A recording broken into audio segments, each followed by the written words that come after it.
Jio bed రూమ్లో Gautam romance. ఇక జియో తన బెడ్ రూమ్ తెగ రగిలిపోతూ ఉంటుంది. దీప జడలో కార్తీక్ పువ్వు పెట్టడం తలుచుకుని. అసలు గౌతమ్ గాడి విషయంలో కాశీగాడు ఏం చేస్తున్నాడో తెలుసుకోవాలి. వాడు మాత్రమే నన్ను కాపాడగలడు అని అనుకుంటూ ఉంగానే హాయ్ జ్యోత్స్న అని ఎంట్రీ ఇస్తాడు గౌతమ్. రావడమే జియో చేతిని రొమాంటిక్గా తన చేతిలోకి తీసుకుని.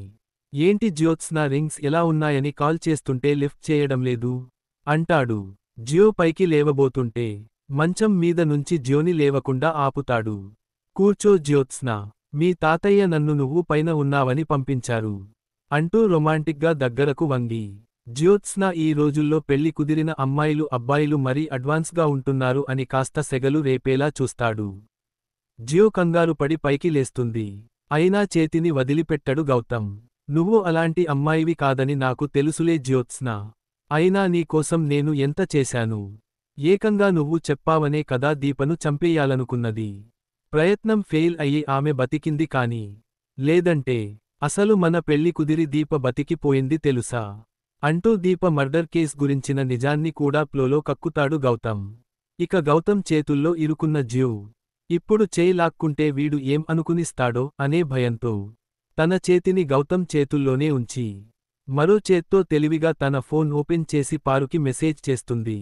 త్వరగారా అని. అది చూసిన పారు ఇది మెసేజ్ చేసిందంటే ఏదే ఇబ్బందిలో ఉన్నట్లుంది, వెంటనే వెళ్ళాలి అని పరుగులు తీస్తూ ఫోన్ మాట్లాడుతున్న శివనారాయణను గుద్దేస్తుంది. చచ్చానురా దేవుడా అని అరస్తాడు శివనారాయణ. పారుని కోపంగా చూసి కళ్ళు కనిపించడం లేదా, ఎక్కడికి ఆ వేగం అంటాడు కోపంగా. పైకి మన జ్యోత్స్న దగ్గరకి అంటుంది పారు. శివనారాయణతో నువ్వు అటు వైపు చూడ్డానికి వీల్లేదు. గౌతమ్ వచ్చాడు. ఏదో పర్సనల్గా మాట్లాడాలి అన్నాడు. పైన బాల్కనీలో మాట్లాడుకోమన్నా అంటాడు పారుతో శివనారాయణ. దాంతో పారు మనసులో అయ్యో చచ్చింది గొర్రె. జ్యోత్స్న అంత కంగారుగా మెసేజ్ చేసిందంటే ఏదో సమస్య అనుకుంటా. వెంటనే వెళ్ళాలి అని మనసులో ఫిక్స్ అయ్యి శివనారాయణ కళ్ళుగప్పి జాగ్రత్తగా కాఫీ పట్టుకుని జియో గదికి వచ్చేస్తుంది. హలో గౌతమ్ అంటూ అప్పుడు వదలుతాడు గౌతమ్ జియో చేతిని. ఇక గౌతమ్ హాయ్ అండి అని పలకరిస్తాడు పారుని. నువ్వు వచ్చావని తాతయ్యగారు చెప్పారు అంటుంది పారు గౌతమ్తో. వెంటనే గౌతమ్ మీ తాతయ్యగారు ఇంకా ఉన్నారా అండి అంటాడు అయోమయంగా. అయ్యో చెప్పింది జ్యోత్స్న తాతగారు అయ్యా అంటుంది నవ్వుతూ పారు. వెంటనే కాఫీ అందుకోబోతాడు గౌతమ్. తాగు, మిరియాలతో స్పెషల్ కాఫీ చేశాను. కాసేపు ఆగితే బీరకాయలతో పకోడా కూడా తెస్తాను అంటుంది పారు. బిత్తరపోతాడు గౌతమ్. అమ్మో ఈవిడేంటి వెరైటీలు చెబుతుంది. తింటే పోతానేమో అనుకున్న గౌతమ్ మళ్ళీ వస్తాను అని తుర్రుమంటాడు. ఇక వెంటనే జియో చేతిని చూసి గట్టిగా పట్టుకున్నాడే కందిపోయింది అంటుంది బాధగా. ఇక జియో పారుతో నువ్వు రావడం ఆలస్యం అయితే తినేలా ఉన్నాడు ఆ గౌతమ్. ఆ కాశీగాడే మనకు దిక్కు.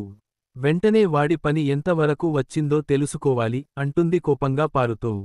సీన్ కట్ చేస్తే కాంచన ఇంటికి సుమిత్ర, దశరథ్ వస్తారు. సుమిత్ర చీర పట్టుకుని వస్తుంది. ఇంతలో కార్తీక్, దీప కూడా ఇంటికి చేరుకుంటారు. కాంచన అల్లాడిపోతూ సుమిత్ర మీద ప్రేమను చూపిస్తుంటే సుమిత్ర అల్లాడిపోతుంది. తప్పు ఒకరు చేస్తే కోపం నీ మీద చూపించాను క్షమించు వదినా అని ఎమోషనల్ అవుతూ కాంచన చేతులతోనే సుమిత్ర దవడలు వాయించుకునే సీన్ ఆకట్టుకుంది. ఇక సుమిత్ర తన దవడలు వాయించుకుంటూ ఉంటే కాంచన ఏడుస్తూ వదినా అని సుమిత్ర గుండెలపై వాలిపోతుంది.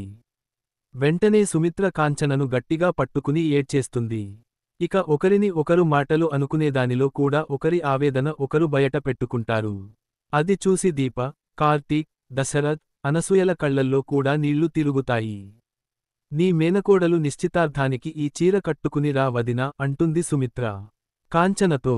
అప్పుడే కాంచన, శివనారాయణ, జియో ఇంటికి వచ్చి పలకరించిన తీరు తనని ఎంత బాధపెట్టిందో వాళ్లకు వివరిస్తుంది. ఇంకా ఈ సీన్ నడుస్తుండగానే ఎపిసోడ్ ముగిసింది. మరిన్ని వివరాలు తరువాయి భాగంలో చూద్దాం.